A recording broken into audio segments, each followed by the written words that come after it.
ਤਾਂ ਸਾਡੇ ਕੋਲ ਅਗਲਾ ਫੇਸਬੁੱਕ ਮੈਸੇਜ ਆਇਆ ਹੈ ਟੋਰਾਂਟੋ ਤੋਂ ਵੀਰ ਅਨਹਦਨਾਥ ਸਿੰਘ ਜੀ ਦਾ।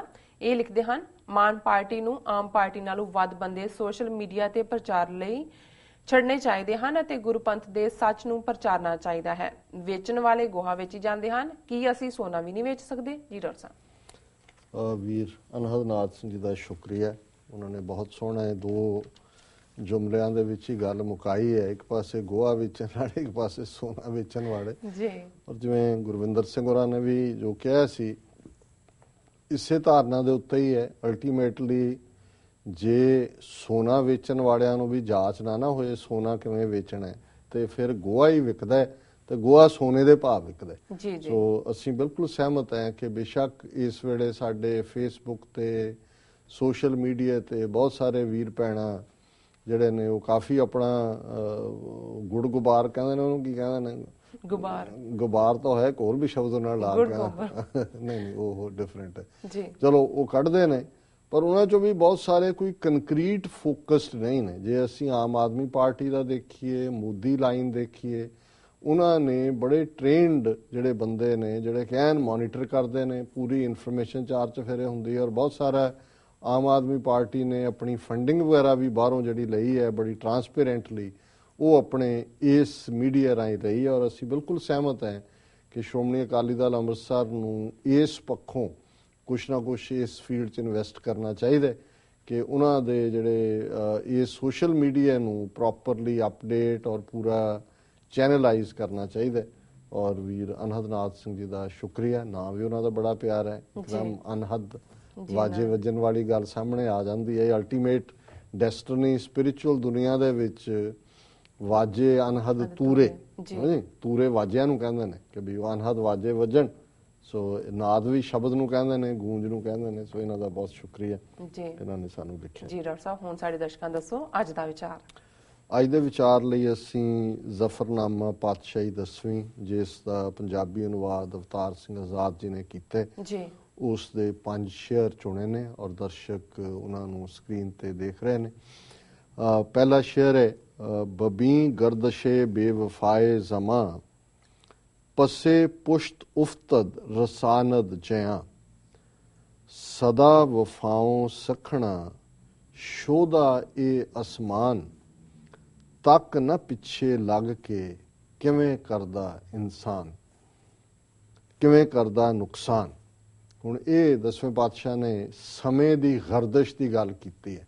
ਜਦੋਂ ਅਕਸਰ ਉਰਦੂ 'ਚ ਕਿਹਾ ਜਾਂਦਾ ਕਿ ਸਿਤਾਰੇ ਗਰਦਸ਼ 'ਚ ਨੇ, ਗਰਦਸ਼ ਦਾ ਮਤਲਬ ਹੀ ਇਹ ਹੈ ਕਿ ਵੀ ਨਹੀਂ, ਕਿਸਮਤ 'ਚ ਨਹੀਂ ਹੈ। ਔਰ ਉਹਨੂੰ ਗੁਰੂ ਸਾਹਿਬ ਨੇ ਕਿਹਾ ਕਿ ਵੀ ਇਹ ਜਿਹੜਾ ਅਸਮਾਨ ਹੈ, ਇਸ 'ਚ ਕਦੋਂ ਗਰਦਸ਼ ਹੋਣੀ ਹੈ ਜਾਂ ਸਮੇਂ ਦੀ ਮਾਰ ਕਦੋਂ ਕਿਸੇ ਨੂੰ ਪੈਣੀ ਹੈ ਔਰ ਇਹ ਕਿਵੇਂ ਨੁਕਸਾਨ ਕਰਦਾ ਹੈ, ਕਦੇ ਫਿਰ ਇਸ ਦਾ ਅੰਦਾਜ਼ਾ ਵੀ ਨਹੀਂ ਲਾਇਆ ਜਾ ਸਕਦਾ ਜਦੋਂ ਹਾਲਾਤ ਤੁਹਾਡੇ ਖਿਲਾਫ ਭੁਗਤ ਰਹੇ ਹੁੰਦੇ ਨੇ। ਫਿਰ ਗੁਰੂ ਸਾਹਿਬ ਯਾਦ ਕਰਵਾਉਂਦੇ ਨੇ, ਬਬੀ ਕੁਦਰਤ ਨੇਕ ਯਜ਼ਦਾਨ ਨੇ ਪਾਕ, ਕਿ ਅਜ਼ ਯਕ ਬਾਦ ਹੈ ਲੋਕ ਰਸਾਨਦ ਹਲਾਕ। ਬਬੀ ਕੁਦਰਤ ਨੇਕ ਯਜ਼ਦਾਨ ਨੇ ਪਾਕ, ਕਿ ਅਜ਼ ਯਕ ਬਾਦ ਲੱਖ ਰਸਾਨਦ ਹਲਾਕ। ਪਰ ਉਸ ਸੱਚੇ ਰੱਬ ਦੀ ਨੇਕੀ ਵੱਲ ਨਿਹਾਰ, ਜੋ 10 ਲੱਖ ਮਰਵਾਵਦਾ ਇੱਕ ਪਾਸੋਂ ਕਰ ਖੁਆਰ। ਹੁਣ ਔਰੰਗਜ਼ੇਬ ਨੂੰ ਕਹਿ ਰਹੇ ਨੇ ਕਿ ਬੇਸ਼ੱਕ ਸਮਾਂ ਜਾਂ ਗਰਦਸ਼, ਸਮੇਂ ਦੀ ਗਰਦਸ਼ ਰੋਲ ਵੀ ਸਕਦੀ ਹੈ, ਪਰ ਇਹ ਵੀ ਉਸ ਨੇਕ ਰੱਬ ਦੀ ਬਦੌਲਤ ਹੀ ਹੁੰਦਾ ਹੈ ਕਿ ਜਦੋਂ ਜਿਹੜਾ ਉਹ 10 ਲੱਖ ਨੂੰ ਜਿਹੜਾ ਉਹ ਉਸ ਦੇ ਨਾਲ ਲੜਨ ਦੀ ਹਿੰਮਤ ਦੇ। ਔਰ ਉਸ ਸੱਚੇ ਰੱਬ ਦੀ ਨੇਕੀ ਹੈ ਕਿ ਇੱਕ ਪਾਸੋਂ ਕਿ ਵੀ ਇੱਕ ਜਿਹੜਾ ਉਹ 10 ਲੱਖ ਦੇ ਸਾਹਮਣੇ ਖਲੋ ਜਾਂਦਾ ਔਰ ਚਮਕੌਰ ਦੀ ਗੜੀ ਵੱਲ ਸਤਿਗੁਰੂ ਇਸ਼ਾਰਾ ਕਰਦੇ ਨੇ। ਚੇ ਦੁਸ਼ਮਨ ਕੁਨਦ ਮਿਹਰਬਾਂ ਅਸਤ ਦੋਸਤ, ਕੇ ਬਖਸ਼ੰਦਗੀ ਕਾਰ ਬਖਸ਼ੰਦ ਔਸਤ। ਕੀ ਵੈਰੀ ਕਰ ਸਕਦਾ ਜਦ ਰਾਜ਼ੀ ਕਰਤਾਰ, ਬਖਸ਼ਿਸ਼ ਕਰਦਾ ਹੈ ਸਦਾ ਮਿਹਰਾਮਤ ਅਵਤਾਰ। ਕਿ ਜਦੋਂ ਨਿਰੰਕਾਰ ਦੀ ਬਖਸ਼ਿਸ਼ ਹੋਏ ਫਿਰ 10 ਲੱਖ ਵੀ ਕੋਈ ਵਿਗਾੜ ਨਹੀਂ ਸਕਦਾ। ਉਹਨੂੰ ਕਹਿਣਾ ਚਾਹੁੰਦੇ ਨੇ, ਮੈਂ 10 ਲੱਖ ਦੇ ਘੇਰੇ ਚੋਂ ਨਿਕਲ ਕੇ ਆਇਆ ਚੈਲੰਜ ਕਰਕੇ, ਕਿਉਂਕਿ ਨਿਰੰਕਾਰ ਮੇਰੇ ਵੱਲ ਹੈ ਔਰ ਤੂੰ ਬੇਸ਼ੱਕ ਦੀਨ ਦੁਨੀਆ ਦਾ ਮਾਲਕ ਆਪਣੇ ਆਪ ਨੂੰ ਸਮਝਦਾ। ਔਰੰਗਜ਼ੇਬ, ਜ਼ੇਬ ਗਹਿਣੇ ਨੂੰ ਕਹਿੰਦੇ ਨੇ ਵੀ ਸਾਰੇ ਦੁਨੀਆ ਦਾ ਗਹਿਣਾ, ਪਰ ਤੂੰ ਉਸ ਰੱਬ ਦੀਆਂ ਨਿਯਮਤਾਂ ਨੂੰ ਨਹੀਂ ਸਮਝਦਾ। ਅਗਲਾ ਸ਼ੇਰ ਹੈ, ਰਿਹਾਈ ਦੇਹੋ रहनुमाई दे हद ਜ਼ਬਾਨ ਰਾ ਬਸ ਸਿਫਤ ਆਸ਼ਨਾਈ ਦੇ ਹੱਦ।